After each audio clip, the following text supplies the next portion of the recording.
आवाज जनतेचा, लढा सर्वसामान्य जनतेच्या न्याय व हक्कांसाठी। अहिल्यानगर राहुरी विधानसभा पोटनिवडणुकीत भाजप उमेदवार अक्षय कर्डिले यांच्या प्रचाराला वेग आलेला आहे। आता त्यांच्या कुटुंबानेही प्रचाराची धुरा हाती घेतली आहे। अक्षय कर्डिले यांच्या प्रचारासाठी पत्नी प्रियंका कर्डिले आणि बहीण महापौर ज्योती गाडे या मैदानात उतरल्या। दोघींनी मतदारसंघातील वाड्या वस्त्यांवर जाऊन नागरिकांशी थेट संवाद साधलाय। यावेळी आलेले अनुभव त्यांनी सांगितलेले आहेत। अक्षय कर्डिले यांच्या पत्नी प्रियंका कर्डिले यांना सासरे दिवंगत आमदार शिवाजी कर्डिले यांच्या आठवणी सांगताना अश्रू अनावर झाले। त्यांचा आम्हाला नेहमीच मार्गदर्शन असायचं। आता लोकांशी संवाद साधताना अनेक अनुभव लोक सांगतात, असं प्रियंका यांनी सांगितलं।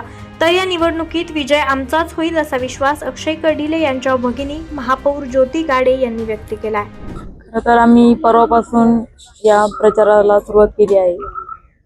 तर आम्ही जेवढे गावं आतापर्यंत गेलो, पहिल्या दिवशी आम्ही जेऊर गटात गेलो, तेथील 11 गावं घेतली आणि नंतर आम्ही काल करंजी या गावामध्ये गेलो, तिथे आम्ही 6 गावं घेतली आणि नंतर इथे आपले दरेवाडी, बाराबाबळी, वडारवाडी, नागरदेवळे या ठिकाणी गेलो। तर उत्तम असा प्रतिसाद आम्हाला या ठिकाणी जनतेच्या चेहऱ्यावर दिसून आला आणि प्रत्येक ठिकाणी आम्ही गेलो तिथे फक्त आणि फक्त साहेबांचंच नाव त्यांनी घेतलं। मी मागच्या वर्षी साहेबांच्या वेळेस 2-3 दिवस या प्रचारासाठी गेले होते, पण त्यावेळेस जी उत्सुकता होती ती वेगळीच होती। आनंद होता, उत्साह होता आणि मेन म्हणजे साहेब आपल्या सोबत होते सर्वांच्या।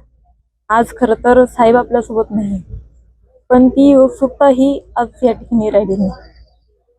साहेब गेले, पण त्यांच्या आठवणी या प्रत्येकाच्या मनामध्ये रुजलेल्या आहेत, ते कोणीही विसरू शकत नाही।